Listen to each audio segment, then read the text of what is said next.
안녕하세요. 경북대학교 국어국문학과 최은숙 교수입니다. 오늘 여러분에게 소개할 책은 소백산대관록이라는 책입니다. 소백산대관록은 경북대학교 도서관에 소장된 필사본 책자입니다. 여기에 두 편의 시가 작품이 기록이 되어 있는데요. 그 중에 하나가 바로 된동어미 화전가라는 작품입니다. 오늘은 소백산대관록에 기록되어 있는 한국의 대표적인 가사 작품인데요. 된동어미 화전가에 대해서 소개를 해드리려고 합니다. 된동어미 화전가는 조선 후기 수능 비봉산을 배경으로 펼쳐진 화전놀이에 참가한 마을 여성들의 이야기를 담은 가사 작품입니다. 특이한 것은 노래 안에 된동어미라는 여성이 등장해서 자신의 기구했던 인생 역정을 풀어내고 있다는 것입니다. 이 인생 여정은 원래 그 수능 읍내의 이방의 딸이었던 그녀가 불에 댄 아이를 얻고 다시 고향으로 돌아오기까지의 과정인데요. 이 과정에서 그녀는 4번의 상부, 남편을 잃고 다시 결혼하는 이런 패턴을 반복했다는 것입니다. 첫 번째 남편은 그네를 타다가 죽게 됩니다. 굉장히 어처구니 없는 죽음이죠. 그다음 두 번째 남편은 갑작스러운 괴질, 전염병 때문에 죽게 되고, 세 번째 남편은 폭우와 산사태로 죽게 됩니다. 천재지변이죠. 네 번째 남편은 화재가 나서 죽게 됩니다. 결국 된동어미는 네 번째 남편의 아들인 불에 데인 아들, 그래서 된동이라고 하는데요. 아이를 얻고 고향인 수능으로 돌아올 수밖에 없었습니다. 마침 고향의 여인들이 펼치는 화전놀이에 참여를 하게 되고요. 여기서 청산과부가 된 안악이 자신의 신세를 한탄하며 개가 다시 결혼을 해야 될지 고민에 빠져 있는 모습을 만나게 됩니다. 그래서 이 된동어미는 이 젊은 안악과 그리고 마을 사람들에게 자신의 기구했던 생을 털어놓게 되죠. 이야기를 스스로 풀어내면서 된동어미는 스스로 치유를 하게 되고, 또 자기 이외에 그 자리에 있었던 많은 힘겨운 사람들에게 위안을 주게 됩니다. 내방 가사의 공감 그리고 연대의 힘을 확인할 수 있는 작품입니다. 그런데 여기서 우리는 그 된동어미가 겪는 상부와 계가, 이것의 반복, 이것이 된동어미의 삶에 어떤 의미가 있는지, 그럼에도 불구하고 마지막 장면에서 된동어미는 개가 하지 말 것을 주장을 합니다. 그러면서 모든 것을 팔자로 받아들여야 한다라고 하면서 자신의 모든 고난을 수용하는 모습을 보여줍니다. 이런 모습을 또 우리는 어떻게 해석해야 될지 고민하지 않을 수 없습니다. 작품이 배경이 되는 조선 후기는 상품 경제가 발달하면서 근대 자본주의가 시작되던 시기였습니다. 이에 따라서 사람들이 살아가는 가치관의 변화가 바로 급격하게 이루어진 시기라고 볼 수 있죠. 화폐라는 세속적이고 물질적인 가치가 삶의 중요한 기준이 된 시기였습니다. 그래서 잘 산다는 것은 바로 돈과 물질적인 충족을 의미하는 것이 되었고요. 많은 사람들이 이런 변화된 가치관에 휩쓸려서 살아야 했던 시기였습니다. 된동어미는 바로 이런 시대에 충실히 물질적인 세속적인 가치를 추구했던 평범한 한 인물이라고 볼 수 있겠죠. 그러나 그녀가 엄청난 경제적인 부를 추구했다라든지 큰 명예를 탐했다든지 그런 인물은 아닙니다. 그저 먹고 살 걱정이 없는 소박한 삶을 원했을 뿐입니다.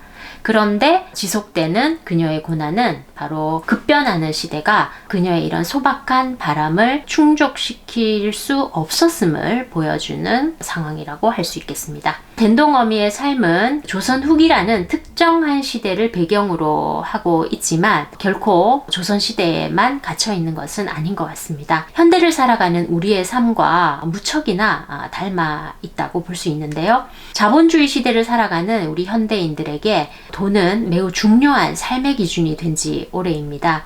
그런데 그거는 채우면 채울수록 오히려 허기가 지는 삶을 초래하고 있습니다.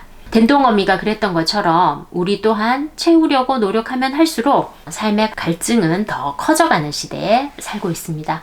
이런 상황에서 댄동엄이라는 인물은 현재 우리의 자화상과 쉽게 만날 수 있습니다.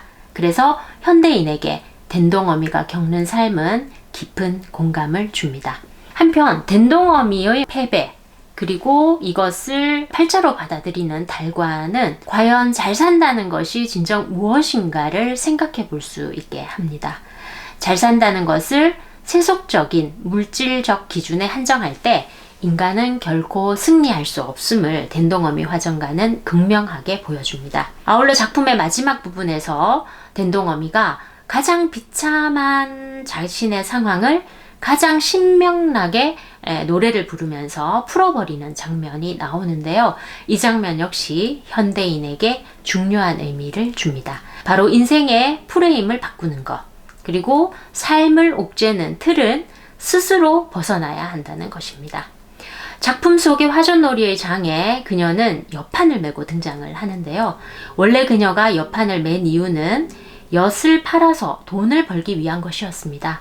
그러나 화전놀이의 장에서 그녀는 엿판을 메고 신명난 노래를 부릅니다. 그러면서 거기에 있었던 많은 사람들의 힘겨움을 풀어주는 역할을 합니다. 신명의 노래를 부르면서 그 장을 신명의 장으로 만드는 역할을 하게 된다는 것입니다. 따라서 댄동어미가 청상과부의 개가를 반대했던 이유를 정절 이데올로기와 같은 유교적인 가치로 회귀했다고 보는 것은 맞지 않습니다.